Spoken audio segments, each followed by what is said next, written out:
कोई धर्म प्रचार, ऑर्गेनाइजेशन, आश्रम, चेला बनाना, ये भी संसार है। यानी कहता ये नहीं मुझे करना, ये नहीं मुझे क्या करना है। वो हमने एल्बम में दिया था ना वो जो गीत, आज शून्य है, ये हमारे जीवन का विलक्षण समय था। क्योंकि कोई मुझे जानता नहीं है, मैं किसी को जानना चाहती नहीं हूं, कोई प्रचार नहीं है। जहां मैंने प्रचार किया था वो क्षेत्र मैंने छोड़ दिया, जिनको थोड़ा चेला चेली बनाया था उनको भी छोड़ दिया, घर ही नहीं छोड़ा, चेला चेली भी छोड़ दिया, सब छोड़ के ऐसी जगह में जाके बैठ गए जहां मुझे कोई न जाने और मुझसे कोई बात नहीं करे और मुझसे कोई पूछे नहीं। रेत पे, गंगा जी के रेत पर सुबह से लेके रात तक बैठे।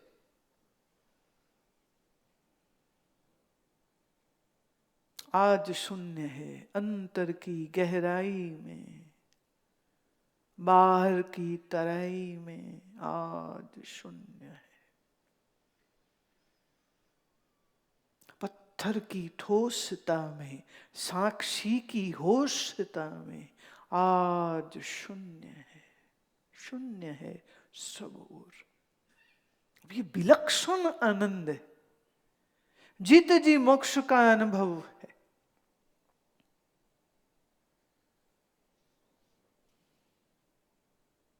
परंतु हमारी भी प्रारब्ध काम करती है ना। तो जो पाप का बीज बोया था हमने कि हम धर्म का प्रचार करें कभी, क्योंकि हमारे गुरु ने ऐसा कहा था कि ज्ञान का ऋण तभी उतरेगा जब तू किसी को ज्ञानी बनाएगी, तो ज्ञान आगे देना आवश्यक है, नहीं तो हमारा कर्जा तेरे सिर पर रहेगा। तो ये जो मैं इसको पाप कर्म ही बोलती हूं मैं। तो आश्रम, ट्रस्ट, चेले बनाना, विलक्षण आनंद की अनुभूति नहीं अब होगी। उसके लिए क्या चीज चाहिए? पदार्थाभाविनी। क्या चाहिए? अतिशय निर्विकल्प समाधि। उसके लिए एकांत चाहिए।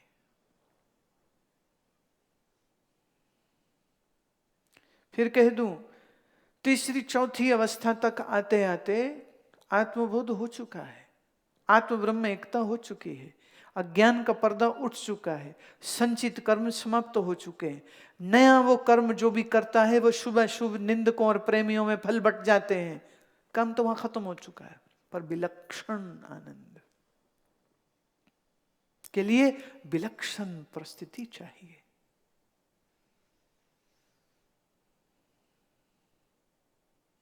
वो कब होगी? जब असंग शक्ति, पदार्थाभाविनी तो तुरियगा। ये तीन विलक्षण आनंद के लिए ये अंतिम तीन ज्ञान की सीढ़ियां होती। मैं ऐसे कितने महात्माओं को जानती हूं, उन्होंने बड़ा प्रचार किया, बड़े आश्रम बनाए, बहुत कुछ बड़ा पैसा रुपया सब आया, और फिर एक दिन वो गायब हो गए। चेलों को खबर ही नहीं गुरुजी कहाँ गए। कईयों को लगा गंगा जी में डूब गए, स्नान करने गए थे, बाहर नहीं ना आए, कपड़े बाहर रह गए, चेले बाहर रह गए, बोले गंगा जी में डूब गए।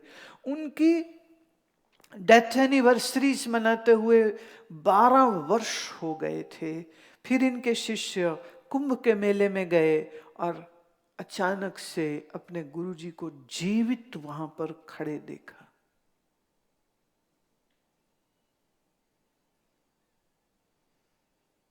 वो मध्य प्रदेश की थी बाई जी, जिन्होंने पहचाना, वो तो जाके पकड़ लिया, गुरुदेव हम आपकी बरसियां मना रहे हैं, आप तो यहां हैं। कहते बस बताना नहीं किसी को। गुरुदेव आश्रम है ये नहीं, जैसे आम साधु घूम रहे होते हैं। कहाँ एक शंकराचार्य की तरह वो रहते थे, चांदी के छत्र सिर पर, चांदी का सिंहासन, सोने के बर्तन में वो खाते थे। 10 चेले लेफ्ट, 10 चेलियां राइट, करोड़ों रुपया उनके पास आ रहा है। बहुत बड़े जैसे महंत होते हैं, एक मंडलेश्वर है वो, कई आश्रम बिहार में, यूपी में, हजारों लाखों चेले हैं। And one day he leaves everything and is gone. बाई जी बात कर रही हैं तो इतने में पता नहीं क्या कुछ ऐसा कर्म उन्होंने किया, जरा सा ध्यान यूं गया, इतने वो निकल गए। पूरे कुंभ मेले में वो घूमती रही, फिर नहीं वो दिखे। तो आश्रम प्रचार सब त्यागा क्यों? विलक्षण आनंद के लिए। तो पहली, दूसरी, तीसरी ज्ञान की ये जो भूमिका, ज्ञान की जो सीढ़ी है वो ज्ञान का साधन है। चौथी भूमिका तो तत्व ज्ञान स्वरूप है, जीवन मुक्ति विदेह मुक्ति के लिए काफी है। और 5, 6 और 7 भूमिका जीवन मुक्ति के विशेष आनंद के लिए। कभी फिर जहाँ विषय और प्रसंग आया तो जीवन मुक्ति क्या है इसके विषय में अधिक विस्तार फिर कभी करेंगे। इति श्री विचार चंद्रोदय सप्त ज्ञान भूमिका वर्णन नामिका 13 कला समाप्त।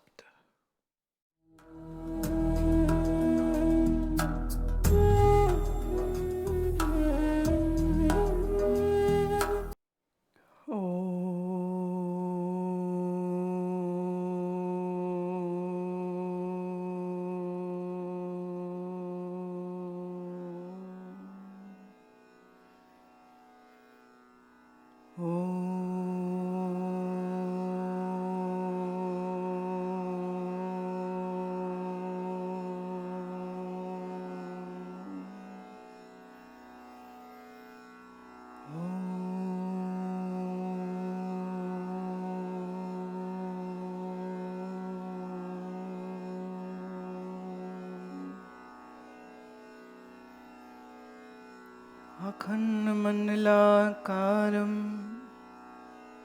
व्याप्तं येन चराचरं तत्पदं दर्शितं येन वन्दे श्रीगुरवे नमः।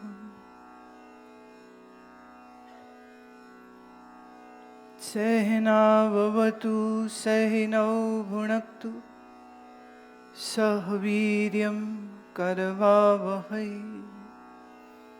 तेजस्विनावधीतमस्तु मा विद्विषावहै।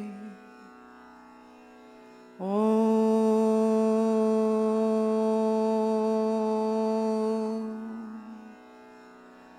शान्ति शान्ति शान्ति।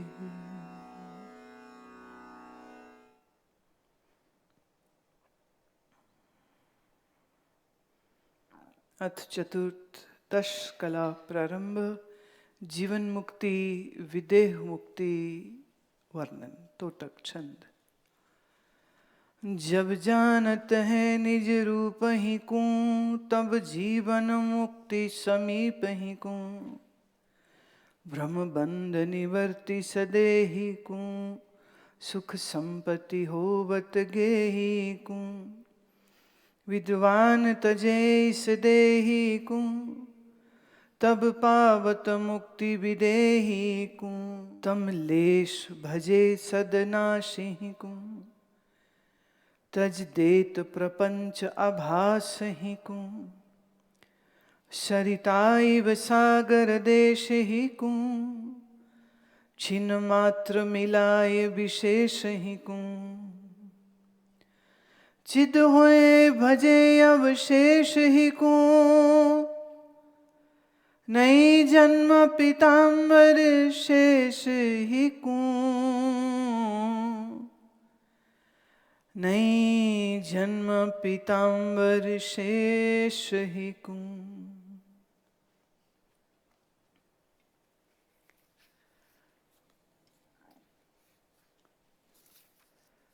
प्रश्न, जीवन मुक्ति क्या है? देह आदि प्रपंच की प्रतीति के होते ही जो ब्रह्म स्वरूप की स्थिति होती है वही जीवन मुक्ति है।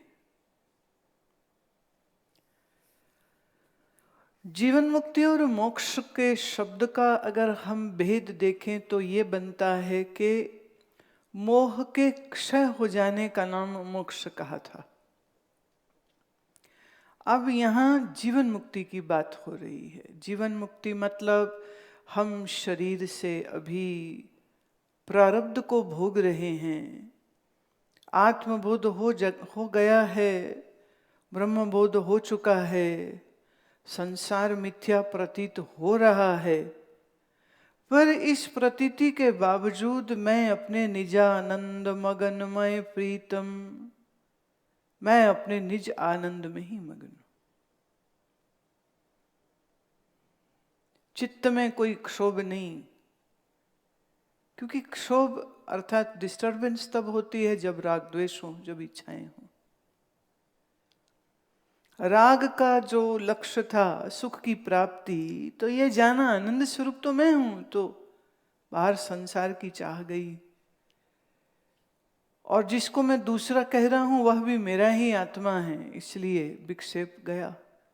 कोई दूसरा जब है नहीं तो मुझे कौन विक्षेप दे रहा है? जैसे स्वप्न की सृष्टि में मैं ही सब नजारे, पृथ्वी, आकाश, तारे बन जाता हूं, मैं ही अनेकों जीव मित्र शत्रु बन जाता हूं। मन का ही खेल है, मन ही सब कुछ होता है। और फिर भी आदमी सपने में डरता है, घबराता है, लोभ करता है, भयभीत होता है। अपने आप को ही देख के कर रहा है, किसी और को। जो प्रतिबिंब, जो चरित्र स्वप्न में देखे वो सब तुम्हारे ही मन से निकले थे। और फिर भी मन में जो एक मैं बन जाता है, मैं जो ये सब स्वप्न देख रहा है, ये मैं स्वप्न में भी डरता है। तो हम कह सकते हैं ना कि वो अपने आप को देख के डर रहा, या हम ये भी कह सकते हैं वो अपने आप को देख के कामुक हो रहा। स्वप्न की स्त्री भी तुम्हारा ही मन, स्वप्न का पुरुष भी तुम्हारा ही मन, पर स्वप्न में जब काम इच्छा जगी तो कह सकते हैं ना कि अपने आप को ही देख के काम इच्छा जग रही।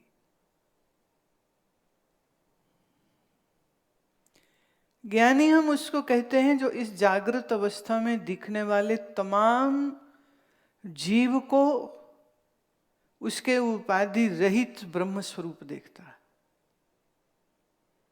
अस्ति बात प्रिय सिंधु में नाम रूप जंजाल, वो नाम रूप को काट दिया, पीछे अस्ति बाति प्रिय सत चित आनंद। तो संसार की प्रतीति नाम रूप से हो रही है, पर अपने ज्ञान से उसने नाम रूप का बाध करके पीछे जो आधार अधिष्ठान है वह उसी को जानता है, और वह कोई अन्य नहीं है, वह अपना आप ही है। विचार सागर में दोहा आता है, जहां होई चैतन्य आधारा तहां न दृष्टा हो वही न्यारा। जहां आधार चेतन होता है तो चेतन को देखने वाला दृष्टा कोई दूसरा नहीं होता है, एक ही चेतन आधार है, वही चेतन साक्षी। दो तो है नहीं वहां पर। ऐसे सरल भाषा में कहा, गुरु नानक देव जी की रचना है। आप पे रसिया आप रस प्रभ, आप पे रावण हार, आप पे होवे छोलड़ा प्यारे, आप पे सेज पतार। आप ही वो रस है, आप ही वो रसिया है, आप ही वो सेज है, आप ही पतार मने पति है। सब कुछ तो वह आप ही है, दूसरा तो कोई है ही नहीं। तो ब्रह्मज्ञानी की स्थिति ये होती है कि उसका प्रारब्ध से जीवन जो चले चले, तो संसार की प्रतीति होने पर भी उसका परमानंद बना रहता है, वो आता जाता नहीं। संसारियों का आनंद नहीं कहो सुख होता है जब उनकी मनचाही वस्तु मिलती। मनचाही वस्तु बिछड़ जाती है तो वो रोने लग जाते। तो संसारी आदमी दिन में 10 बार हंसता है, 10 बार रोता है, 10 बार खुश होता है, 10 बार उदास होता है, 10 बार नाराज होता है, 10 बार दोस्ती करता है। मन बदलता रहता है, इच्छाएं बदलती रहती हैं, इसलिए तुम तुम्हारी इच्छाओं के द्वारा दंडित किए जाते हो, कोई और थोड़ी दंडित करता तुम्हें।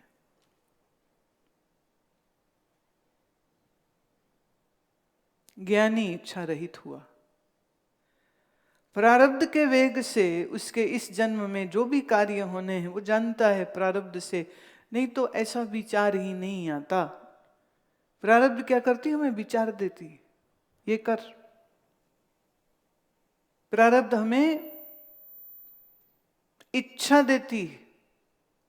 जब मैं यह हमें कह रही हूं तो मैं ज्ञानियों की बात कह रही हूं, और इस हमें में मैं अज्ञानियों को भी ले रही हूं। बस फर्क यह है कि अज्ञानी अपनी वासनाओं में बंधा है, इसलिए उसकी मन की भटकन कभी जाती नहीं है।